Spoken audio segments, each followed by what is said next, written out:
Hello brothers, అందరికీ నమస్తే. నేను మీ సంచారి శివ. ఈరోజు మనం రివ్యూ చేయబోయే బండి వచ్చేసి హోండా ఎస్పీ 125 మోడల్. 2026లో రాబోయే ఎస్పీ 125 మోడల్లో మనకు చాలా ఫీచర్స్ అయితే యాడ్ చేయడం జరిగింది. సో ఈరోజు మనకు ఈ 125 మోడల్లో ఎలాంటి ఫీచర్స్ యాడ్ చేశారు, అసలు ఇందులో ఎన్ని వేరియంట్స్ ఉన్నాయి, ఈ బండి ఎవరికి సూట్ అవుతుంది, ఈ బండి ఎంత మైలేజ్ ఇస్తుంది, అసలు దీని రేట్ ఎంత అనే విషయాలు కూడా ఈ వీడియోలో అయితే మనం చర్చించుకుందాం. ఇక మరెందుకు ఆలస్యం, ఈరోజు వీడియోని అయితే స్టార్ట్ చేసేద్దాం.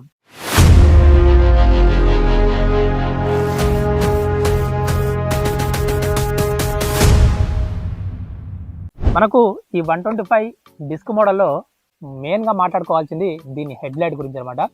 సో ఈ ల్యాంప్లోనే మనకు డిఆర్ఎల్తో పాటు with head light high beam కూడా ఇవ్వడం జరిగింది అనమాట. ఈ పైన 2 లైట్లు మాత్రం డిఆర్ లాగా పనిచేస్తాయి, ఈ కింద 2 లైట్లు మాత్రం మనకు హై బీమ్ లాగా అయితే పనిచేస్తాయి అనమాట. మనకు ఈ విధంగా డిఆర్ఎల్ అయితే మనకు ఈ 2 పోర్షన్లు అయితే మనకు డిఆర్ఎల్ అయితే రావడం జరుగుతుంది. అలాగే కింది పోర్షన్ మాత్రం మనం హై బీమ్ వేసుకున్నప్పుడు మాత్రమే మనకు కింది పోర్షన్ అనేది ఆన్ అవుతుంది. ఒకవేళ అది కూడా కావాలనుకుంటే స్విచ్ చేసుకుంటే ఈ హై బీమ్ కూడా పనిచేస్తుంది. సో లైటింగ్ అయితే ఇలా ఉంటుంది. ఇంకా మనం ఇందులో డిస్క్ మోడల్ కదా, సో ఈ డిస్క్ మోడల్ చూసుకున్నట్లయితే 240mm డిస్క్ బ్రేక్ అయితే ఇవ్వడం జరిగింది. ఫ్రంట్లో మాత్రం మనకు 2 టెలిస్కోపిక్ సస్పెన్షన్ అయితే ఇవ్వడం జరిగింది.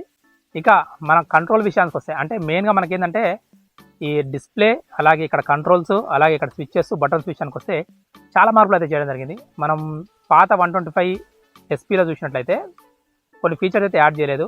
ఇందులో మెయిన్గా చేంజ్ చేసిందంటే డిస్ప్లే అనమాట.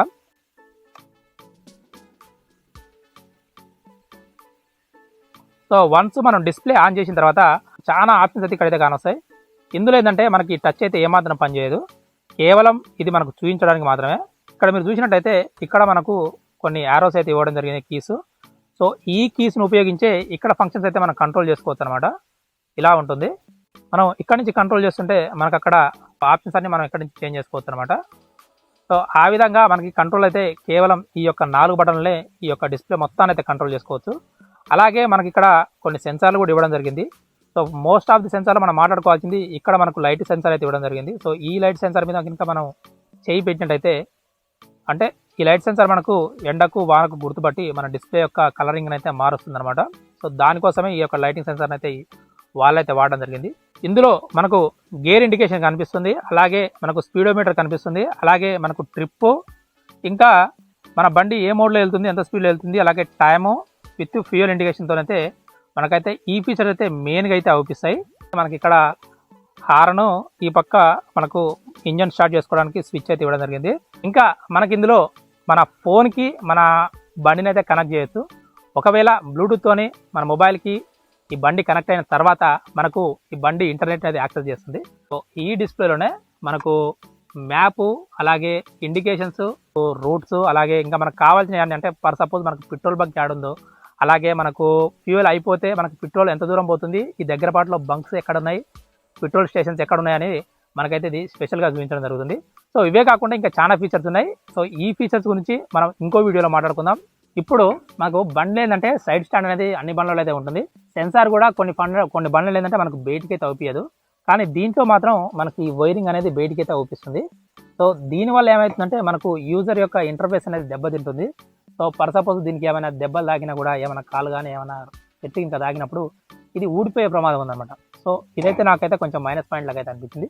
సో సెన్సార్ అయితే ఉంది, సైడ్ స్టాండ్ అయ్యగానే ఇంజిన్ అయితే కట్ ఆఫ్ అయిపోతుంది. అలాగే మనం గేర్ షిఫ్టింగ్ గురించి అయితే మాట్లాడుకోవాలి. సో ఎస్పీ 125cc ఇంజన్లో మనకైతే 5 మాన్యువల్ గేర్స్ అయితే ఇవ్వడం జరిగింది. ఫస్ట్ అయితే కిందికి వేస్తే మనకు ఫస్ట్ గేర్ అయితే పడిపోతుంది, ఆ తర్వాత 4th గేర్ వరకు మనకు మళ్ళీ మనం వెనక్కి అయితే వేసుకోవాల్సి వస్తుంది. ఇందులో 5 గేర్లు కాబట్టి కొంచెం రిస్క్ ఫీల్ అయ్యే అవకాశం కూడా మనకైతే కనిపిస్తుంది. సో ఇంజన్ విషయానికి వచ్చేసరికి మనకు 124cc ఇంజన్ అయితే ఇవ్వడం జరిగింది. ఇది ఎయిర్ కూల్డ్ ఇంజన్తో అయితే వస్తుంది. ఈ యొక్క బిల్డ్ క్వాలిటీ విషయానికి వచ్చేసరికి, సో ఈ యొక్క బండి వెయిట్ వచ్చేసి దగ్గర మనకు 140 కిలోలు అయితే ఉండడం జరిగింది అనమాట. ఇంకా మనం బ్రేక్ విషయానికి చూసుకున్నట్లయితే మనకి ఇది సెంట్రల్ బ్రేకింగ్ సిస్టమ్తో అయితే రావడం జరుగుతుంది, సిబిఎస్ బ్రేక్ సిస్టమ్ అనమాట. సో ఈ బ్రేక్ సిస్టమ్ ఎలా పనిచేస్తుంది అంటే, మనం కనుక ఇక్కడ బ్రేక్ కనుక అప్లై చేసినట్లయితే 100% బ్రేక్ వెనకైతే అప్లై అయిపోతుంది. అలాగే దాంతోపాటు మనకు ఫ్రంట్లో కూడా మనకు ఈ మాన్యువల్ డిస్క్లో కూడా మనకు ఒక 30% బ్రేక్ అయితే అప్లికేషన్ కావడం జరుగుతుంది అనమాట. దానివల్ల ఏమవుతుందంటే బండి ఈజీగా మనకు కంట్రోల్ అవ్వడం జరుగుతుంది. అలాగే ఎక్కువ స్పీడ్లో ఉన్నప్పుడు కూడా ఎలాంటి బ్రేక్లు, సడన్ బ్రేక్లు వేసినప్పుడు కూడా బండి అనేది స్కిడ్ అవ్వకుండా సో నిమ్మలంగా ఆగిపోతుంది అనమాట. సో 2025 వచ్చిన మోడల్లో మనకి టేల్ ల్యాంప్ యొక్క డిజైన్ అనేది పూర్తిగా మార్చేసారు అనమాట. సో అప్పుడు మూల చూసుకున్నట్టయితే మనకు మామూలుగా ఒక లైట్ ఉండడం వల్ల హాలోజన్ బల్బ్ ఉండి ఒక చిన్న రెడ్ కలర్ టేల్ ల్యాంప్ అయితే ఉండేది. కానీ ఇప్పుడు మనకు వాళ్ళు పూర్తిగా ఎల్ఈడితోని దీన్ని అయితే ఫిలప్ చేయడం జరిగింది. అలాగే దీని డిజైన్ కూడా యూనిక్గా మార్చేసారు అనమాట. చూడడానికి యూజర్స్ని అయితే అట్రాక్ట్ చేసుకుంటుంది. ఈ యొక్క వెనక సస్పెన్షన్ చూసుకున్నట్లయితే మనకు హైడ్రాలిక్ సస్పెన్షన్ అయితే ఇవ్వడం జరిగింది. సో సింగిల్ పర్సన్ వెళ్ళినప్పుడు అయితే కొంచెం హార్డ్గానే ఉంటుంది.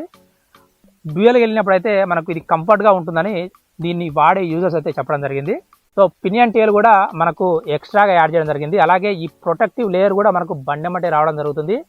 సో దీనివల్ల ఏమవుతుందంటే బండి ప్రీమియం లుక్లో అయితే మనకు కనిపిస్తుంది. నెక్స్ట్ ఫీచర్ ఏంటంటే మనకి ఇక్కడ శారీ గార్డ్లు అయితే స్పెషల్గా ప్రొవైడ్ చేయడం అనమాట. సో ఈ శారీ గార్డ్ ఎందుకంటే వెనక డ్యూయల్ కూర్చున్నప్పుడు మనకు ఎలాంటి వస్తువులు బండిలో పడకుండా ఇదైతే ప్రొటెక్ట్ చేస్తుంది.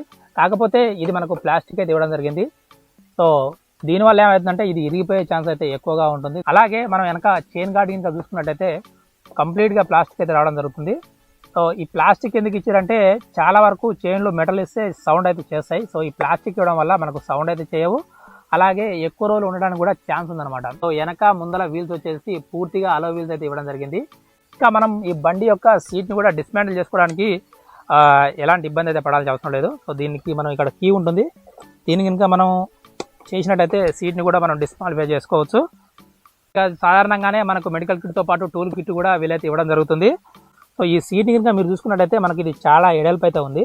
సో వెనక కూడా కొంచెం ఎడల్పు అయితే ఉండడం జరిగింది. సో ఈ ముందల ఎడల్పు ఉండి వెనక కూడా కొంచెం ఎడల్పు ఉండడం వల్ల ఏమవుతున్నాయి అంటే సో సీటింగ్ చేసినప్పుడు యూజర్కి అనేది సో కంఫర్టబుల్గా ఉంటుందన్నమాట. సో ఎక్కువ దూరం లాంగ్ రైడింగ్ చేసేటప్పుడు మనకి వైడ్ రేంజ్ సీట్ అయితే ఎప్పుడైతే ఉంటుందో సో దానివల్ల ఏంటంటే యూజర్ అనేది స్ట్రెయిన్ అయితే అవ్వడు, ఎక్కువ దూరం పోవడానికి స్ట్రెయిన్ అయితే ఉండదు. సో అలాగే నడునొప్పి రావడం, అలాగే మనకు సీటు నొప్పి రాకుండా ఉండడానికి ఈ వైడ్ రేంజ్ సీట్లు అయితే ఇవ్వడం జరుగుతుంది. సో ఇప్పుడు వచ్చే మోడల్లో చాలా బండ్లకైతే ఈ వైడ్ రేంజ్ సీట్లు అయితే ఇవ్వడం జరుగుతుంది. సో ఇది లెంత్ కూడా మనకు పొడుగునే ఉంది. సో అలాగే ఎడల్పు కూడా కొంచెం ఎక్కువనే ఉంది. దానివల్ల ఏంటంటే మనకు ఎలాంటి ఇబ్బంది అయితే ఉండదు రైడింగ్ చేసేటప్పుడు. ఈ బండిలో సాధారణంగా మనం చూసే మెయిన్ ఫీచర్స్ అయితే ఇయే. అలాగే బండి యొక్క మైలేజ్ గురించి అయితే మాట్లాడుకోవాలి. సో ఇది 125cc ఇంజన్ కాబట్టి మనకు మైలేజ్ అనేది తక్కువనే వస్తుంది. మిడ్ రేంజ్ బడ్జెట్ బండి ఇది. సో దీంట్లో మనకు యాక్చువల్గా బండి వాళ్ళు చెప్పింది మనకు 55 కిలోమీటర్ల నుంచి 65 కిలోమీటర్ల వరకు అయితే ఈ బండి యొక్క మైలేజ్ అయితే ఇస్తుందని అయితే చెప్పడం జరిగింది.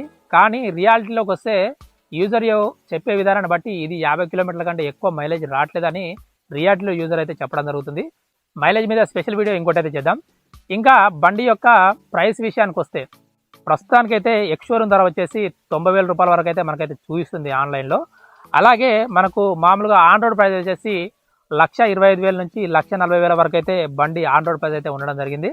సో ఇంకా మీరు మీ షోరూమ్లలోకి వెళ్తే ఓ 10,000 అటు ఇటు ఉండే అవకాశం అయితే ఉంటుంది. అలాగే ఈ బండి ఎవరికైతే బాగుంటుంది అనే విషయాన్ని కూడా ప్రతి ఒక్కరైతే తెలుసుకోవాలి. ఈ బండి మాత్రం ఫ్యామిలీతోనైతే ఎవరైతే ఎక్కువ దూరం తిరగాలనుకుంటారో సో వాళ్ళకైతే ఈ బండి అయితే కంఫర్టబుల్గా ఉంటుంది. సో వాళ్ళు డబ్బుల విషయాన్ని అది మైలేజ్ విషయాన్ని పక్కకు పెట్టి కంఫర్ట్ విషయాన్ని చూసుకున్నట్టయితే ఈ 125cc ఫ్యామిలీకి అయితే చాలా బాగుంటుందని చెప్పుకోవచ్చు. చాలామంది అడిగే క్వశ్చన్ ఏంటంటే డెలివరీ బాయ్స్కి ఈ బండి ఎలా ఉంటుందని చాలామంది అయితే అడుగుతారు. సో డెలివరీ బాయ్కి అయితే ఈ బండి అయితే అవసరం లేదనే చెప్పుకోవాలి. ఎందుకంటే ఇది మైలేజ్ పరంగా చూసుకుంటే మనకు చాలా ఇబ్బంది అయితే పెడుతుంది. ఎందుకంటే డెలివరీ బాయ్స్ చాలా దూరం అయితే తిరగాలి. సో మైలేజ్ అనేది తక్కువ వస్తుంది కాబట్టి వాళ్ళు నష్టపోయే అవకాశం అయితే ఎక్కువ ఉంది. అలాగే ఊళ్ళల్లో సో మనకు విలేజ్లలో తిరిగినట్లయితే విలేజ్ వాళ్ళకైతే ఈ బండి కూడా కంఫర్ట్గానే ఉంటుంది. ఎందుకంటే సస్పెన్షన్ అనేది మనకు చాలా స్ట్రాంగ్గా ఉంది కాబట్టి ఫార్మర్స్కి అయితే చాలా బాగా ఉపయోగపడుతుంది. సో యూరియా బస్తాలు వేసుకపోతారు కానీ గడ్డి మోపులు వేసుకపోతారు కానీ సో వాళ్ళకైతే ఈ బండి అయితే కంఫర్టబుల్గా ఉంటుందని చెప్పుకోవాలి. ఇంకా స్పీడ్ విషయానికి వస్తే ఈ బండి అయితే మనకు దగ్గర 130 వరకు అయితే స్పీడ్ అయితే వెళ్తుంది. కాకపోతే మనం ఫస్ట్ బండి కొన్నప్పుడు అది 40 నుంచి 50 కిలోమీటర్ల కంటే ఎక్కువ స్పీడ్ వెళ్ళట్లేదని మన కస్టమర్ అయితే రివ్యూ ఇవ్వడం జరిగింది. సో ఈ విషయాలన్నీ ఈ బండి యొక్క ఎక్స్పీరియన్స్ యూజర్ ఎక్స్పీరియన్స్ కూడా మళ్ళీ మనం ఇంకో నెక్స్ట్ వీడియో మాట్లాడుకుందాం. సో యూజర్ని పిలిచి సో బండితోనే వ్యక్తిని పిలిచి అతని రివ్యూని అయితే మనం పూర్తిగా కనుక్కుందాం. అలాగే ఈ డిస్ప్లేలా మనకు ఆప్షన్స్ ఎలా పనిచేస్తాయి అనేది కూడా ఇంకో వీడియో అయితే చేద్దాం. ఇంకా మీ యొక్క రిక్వైర్మెంట్స్ ఏంటో, మీరు బండి ఎందుకు కొనాలనుకుంటారో, మీ రిక్వైర్మెంట్స్ ఏంటో అని మీరు కామెంట్ బాక్స్లో కామెంట్ చేసినట్టయితే సో నేను డెఫినెట్గా మీకు ఒక బండిని అయితే సజెస్ట్ చేయడం జరుగుతుంది. సో అలాగే కొత్త బండి కొందాం అనుకున్న మీ ఫ్రెండ్స్ కూడా ఈ వీడియోని అయితే షేర్ చేసి బండి యొక్క ఫీచర్స్ గురించి అయితే తెలుసుకోమని చెప్పండి. ఇక వీడియో నచ్చినట్టయితే ఖచ్చితంగా లైక్ చేయడం మాత్రం మర్చిపోవద్దు. ఉంటా మరి, నమస్తే, బై బై.